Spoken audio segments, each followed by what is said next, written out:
انہوں نے کہا کہ میرے خیال سے ان کا رویہ قوم کے لیے پریشانی کی وجہ بن گیا ہے۔ آنند شرما راجیہ سبھا میں کانگریس کے ڈپٹی لیڈر بھی ہے، کہا کہ وزیر اعظم کا دنیا بھر میں مذاق اڑایا جا رہا ہے۔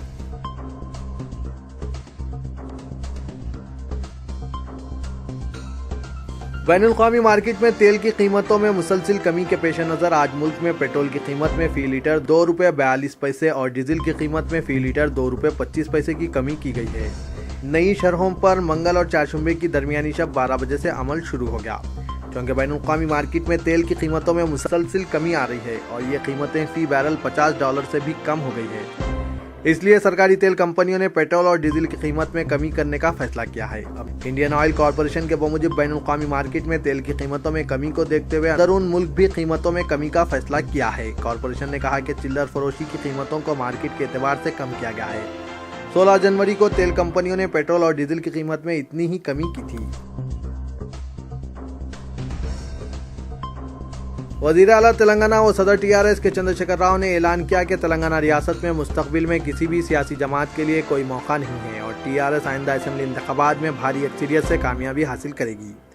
شہر کے مضافاتی علاقے کومپلی کے RD کنونشن سینٹر میں پارٹی کے ریاستی سطح کے توسیعی اجلاس سے خطاب کرتے ہوئے چندر شیکھر راؤ نے کہا کہ عوام کا بھروسہ صرف TRS پر ہے اور وہ کسی اور پارٹی پر اعتماد نہیں کریں گے۔ TRS نے سنہرے تلنگانہ کی تشکیل کا عوام سے جو وعدہ کیا تھا اس کی تکمیل کے لیے کوشاں ہیں۔ KCR نے کہا کہ ان کی حکومت غریبوں کی بھلائی کے علاوہ کسانوں اور صنعتی شعبے کی ترقی کو اہم ترجیحات کے طور پر ایجنڈے میں رکھتی ہے اور ان تینوں ترجیحات کے ساتھ حکومت کام کر رہی ہے۔ وزیر اعلیٰ نے اقلیتوں اور کمزور طبقات کی بھلائی سے متعلق حکومت کے اقدامات کا تذکرہ کیا اور غریب مسلم لڑکیوں کی شادی کے موقع پر فی کس 51,000 روپے کی امداد سے متعلق شادی مبارک اسکیم اور اقلیتی بجٹ کو 1,000 کروڑ سے زائد مقرر کرنے کا بطور خاص تذکرہ کیا۔ وزیر اعلیٰ کی 2 گھنٹے سے زائد طویل تقریر میں حکومت کی 7 ماہ کی کارکردگی اور مختلف نئی اسکیمات اور پروگراموں کا احاطہ کیا گیا۔ وزیر اعلیٰ نے اپنے منفرد انداز میں مخاطب کے ذریعے اپوزیشن کو تنقید کا نشانہ بنایا۔ انہوں نے واضح کر دیا کہ انہیں اپوزیشن جماعتوں کی تنقیدوں کی کوئی پرواہ نہیں، کیونکہ وہ حکومت کے اقدامات کو نشانہ بناتے ہوئے تنقید برائے تنقید پر کاربند ہیں۔ KCR نے آئندہ اسمبلی انتخابات میں پارٹی کی دوبارہ کامیابی کی پیش قیاسی کرتے ہوئے کہا کہ تلنگانہ میں اسمبلی حلقوں کی تعداد بڑھ کر 154 ہو جائے گی اور TRS کو 135 تا 140 نشستوں پر کامیابی حاصل ہوگی۔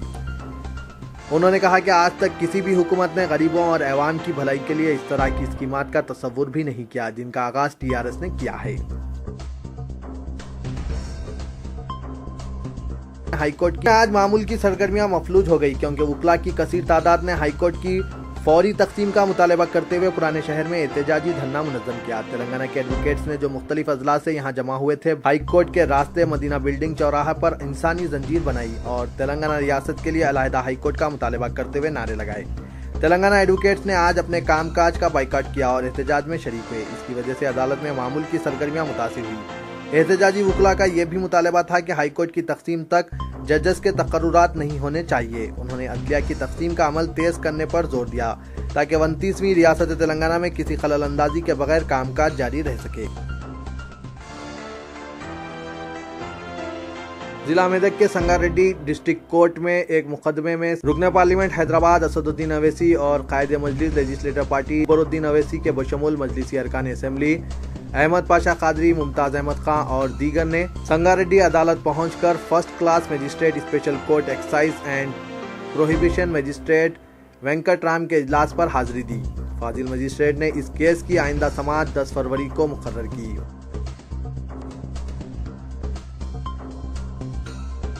لڑکیوں اور خواتین کو چھیڑ چھاڑ سے محفوظ رکھنے کے لیے تشکیل دی گئی شی ٹیم کا عملہ بھی چھیڑ چھاڑ سے محفوظ نہیں۔ ایسے ہی ایک واقعے میں خاتون پولیس کانسٹیبل سے چھیڑ چھاڑ کرنے والے ملازم پولیس اور ڈرائیور کو پکڑ لیا گیا۔ موثوق ذرائع کے مطابق شی ٹیم میں شامل امروتا نامی خاتون ہیڈ کانسٹیبل آج میاں پور علاقے کے ایک بس اسٹاپ پر اپنے ساتھیوں کے ہمراہ سادہ لباس میں چھیڑ چھاڑ کرنے والوں کے خلاف کارروائی کے لیے ٹھہری ہوئی تھی۔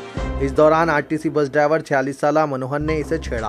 اس اثنا میں پولیس کانسٹیبل 26 سالہ شیخ وحید نے بھی سادہ لباس میں موجود خاتون پولیس کانسٹیبل کو ناشائستہ اشارے کیے۔ یہ منظر شی ٹیم کے دیگر ارکان جو بس اسٹاپ کے قریب ٹھہرے ہوئے تھے انہوں نے اپنے خفیہ کیمرے میں قید کر لیا۔ چھیڑ چھاڑ کے بعد انہوں نے خاتون سے فون نمبر طلب کیا۔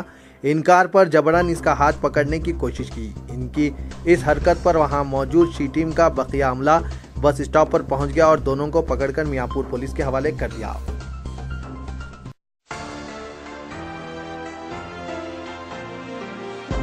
شادیوں کے اس سیزن میں شادی کی تقریب منعقد کرنا یا پھر شادی کی تقریب میں شرکت کرنا سائبرآباد کے شہریوں کے لیے خطرے سے خالی نہیں۔ پہلے مکان کو قفل دیکھ کر اور سنسان مقامات میں سرقہ کیا جاتا تھا، تاہم ان دنوں سارق ایسے مکانات کو نشانہ بنا رہے ہیں جہاں پر رونق نظارہ اور بھیڑ اور مصروفیات رہتی ہے، یا پھر ایسے مکانات ان کا نشانہ بن رہے ہیں جو چند گھنٹوں کے لیے بند دکھائی دیں۔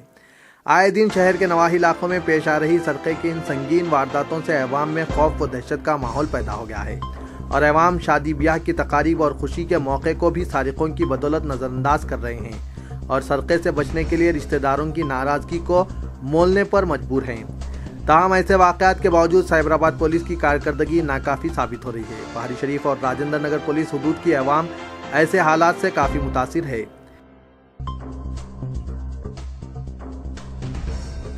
شادی شدہ خاتون کو فحش SMS اور فون کالز کے ذریعے ہراساں کرنے والے ایک نوجوان کو ممبئی پولیس نے گرفتار کر لیا ہے۔ بتایا جاتا ہے کہ پارٹی گڈے کے علاقے کا ساکن صلاح الدین کو ممبئی پولیس کی ایک ٹیم نے آج گرفتار کر کے اسے سکندرآباد کی ایک مقامی عدالت میں پیش کرنے کے بعد ٹرانزٹ وارنٹ پر ممبئی منتقل کر دیا۔ انسپکٹر بیگم پیٹ باسوا ریڈی نے بتایا کہ صلاح الدین پر الزام ہے کہ وہ ممبئی سے تعلق رکھنے والی ایک شادی شدہ خاتون کو فحش SMS کے ذریعے ہراساں کر رہا تھا۔ تو یہ تھا آج کا خبرنامہ، دیجیے اجازت، اللہ حافظ۔